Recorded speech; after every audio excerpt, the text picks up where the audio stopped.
रात को 3 बजे जिन लोगों को बुलाया जाता है उनसे 3 बजे साइन करे जाते हैं। हम पे इसका रिकॉर्ड है कि पुलिस ने क्या कार्रवाई की, और 8:10-12 पे मुकदमा दर्ज दिखाया जाता है। तो ये सीधी समझी सोची समझी पूरा प्लान है कि जिन लोगों ने हत्या की थी उनको कैसे बचाया जाए, और उनको बचाने के चक्कर में पुलिस ने बहुत बड़ी बड़ी गलतियाँ की है।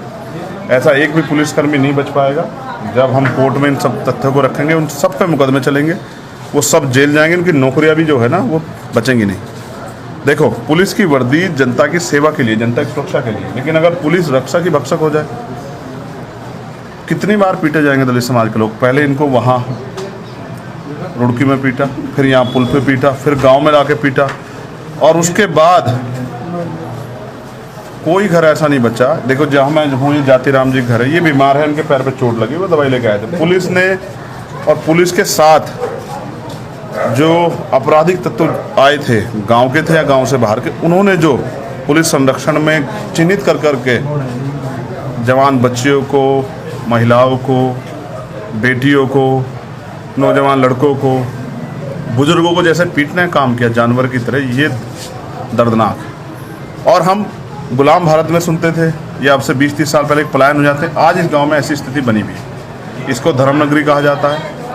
यहाँ बहुत बड़ी बड़ी बातें होती हैं, यहाँ सरकार है, प्रशासन सब कुछ है, फिर भी मैं जातिराम के यहाँ हूँ, उसके पैर में चोट लगी है। उसने मुझे बताया कि पहले मुझे वहाँ पीटा गया, उसकी कमर पे लाठियों के निशान है जो जख्म के रूप में, फिर उसको मुझे बताया कि मुझे यहाँ खींच के लाए, मुझे यहाँ पीटा।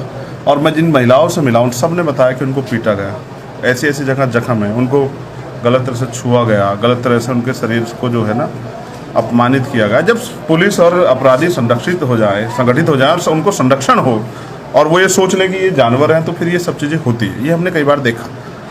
मैं परिवार से मिला, परिवार दुखी है, उनको न्याय मिलना चाहिए था, लेकिन आज उनके समाज के इस गांव में जैसे वोटर लिस्ट निकाल के चिन्हित करके, और पुलिस ने सबसे बड़ी मिस्टेक ये की कि जो बच्चे यहाँ थे भी नहीं, उनके भी नाम, जो कंपनियों में जिनका एविडेंस है, उनके भी नाम जो है ना दर्ज कर दिए। पुलिस की सबसे बड़ी मिस्टेक से पता लग रहा है कि ये सब प्लान है, और पूरा प्लान इसलिए है कि आरोपियों को, जिन्होंने पंकज की हत्या की, उन आरोपियों को बचाया जाए।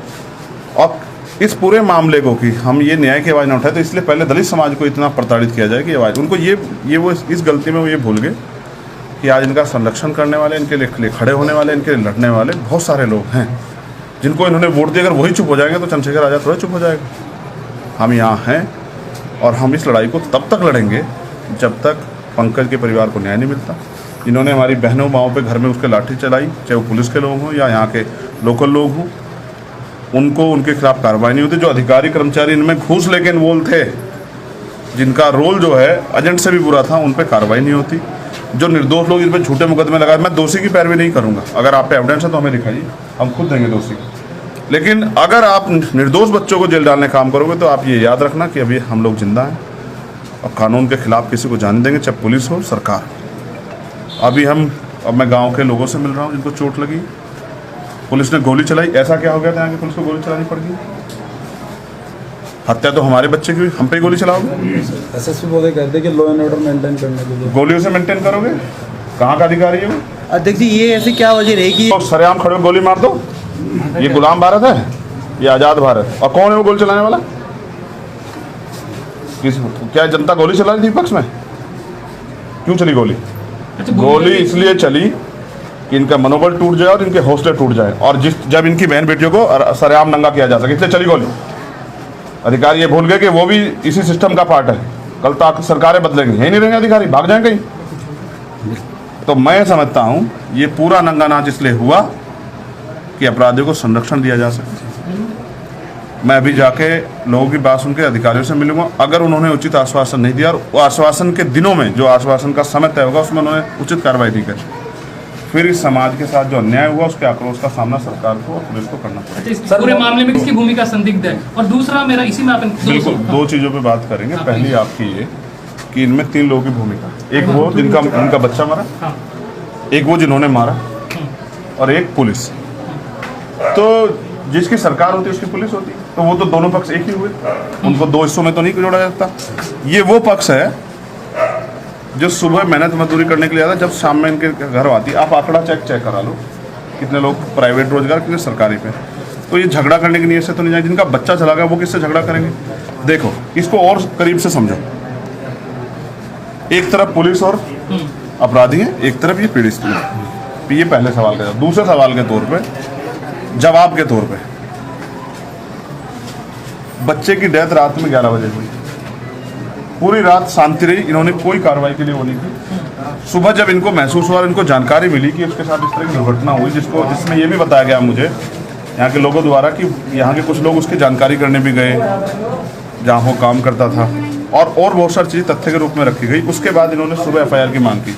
पुलिस का पहला फर्ज ये था कि वो एफआईआर दर्ज करते, फिर उसकी इन्वेस्टिगेशन करते, लेकिन एफआईआर ना दर्ज करके पूरे मामले को एक्सीडेंटल बता देना, लोगों में आक्रोश पैदा करना, ये सब एक षड्यंत्र था। और चाहे वो हमारे संगठन का है या नहीं है, कोई फर्क नहीं पड़ता, लेकिन वो लोग वहाँ झगड़े की नीयत से तो नहीं गए थे। अगर झगड़े की नीयत से जाते तो यहाँ करते जिन्होंने मारा।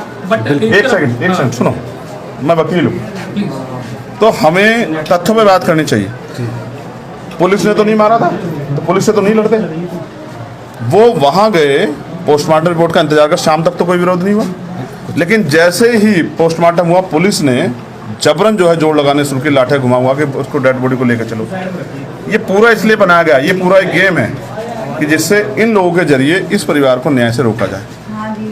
ये कोई भी हो, मैं ये कह रहा हूँ, मैंने आपसे कहा आपके बीच के बात के बीच में, अगर पुलिस के पास पुख्ता सबूत हैं तो चाहे वो किसी संगठन का, उसके खिलाफ कार्रवाई करे, हम पुलिस के साथ रहें। लेकिन अगर पुलिस ये सोचती है कि हमारे आपसे मनमुटाव में वो इस समाज को दबाने का काम करेगी या समाज को डरा देगी, तो ये गलतफहमी पुलिस और सरकार अपनी दिमाग से निकाले। अगर किसी के साथ भी अन्याय होगा, मैं दोषी का समर्थन कभी नहीं करूंगा, लेकिन किसी निर्दोष के साथ अन्याय को तो याद रखना, हमने पहले भी यहाँ इनकलाब किए हैं, पहले भी संवैधानिक को लड़ाई लड़ी और आगे भी लड़ेंगे। अगर प्रशासन और पुलिस द्वारा गलत कार्य का समर्थन किया गया, उन्होंने हमारी बात नहीं मानी, तो फिर हम अपने तरीके से इस आंदोलन को आगे बढ़ाएंगे और तब तक लड़ाई जाएगी जब तक उन परिवार को न्याय नहीं मिलेगा। अच्छा, एक सवाल और था, कैसे हुआ? ये मामला पुलिस को सॉल्व करना। देखो, आपके साथ कोई अपराध है, मैं पुलिस हूँ, आप मेरे पास है, मेरा काम है मैं आपको संतुष्ट करूँ, यही है ना। पुलिस किस लिए, तनख्वाह किस लिए मिलती है? वो किसकी सुरक्षा के लिए? अपराधियों के संरक्षण के लिए, कमजोरों की मदद के लिए। कागजी कार्रवाई उनकी करनी क्यों नहीं की उन्होंने? क्यों देर बढ़ती? किसका दबाव था? तो मैं समझता हूँ क्योंकि महक सिंह उस दिन यहाँ नहीं थे। हमें ये जानना था। हमारी नेशनल मीटिंग थी, बहुत सारे डिसीजन होने थे, महक सिंह हमारे साथ थे दिल्ली में। अगर महक सिंह यहाँ होते तो शायद ऐसी घटना नहीं होती, क्योंकि वो बहुत सामंजस्य बिठाते हैं और वो पुलिस पे भी दबाव बना के उनको न्याय दिलाने का काम करते हैं। लेकिन महक सिंह के गैर मौजूदगी में ये सारा इसलिए हो गया, गैर जिम्मेदार लोगों के हाथ में नेतृत्व था और वो पुलिस की चालों को नहीं समझ पाए।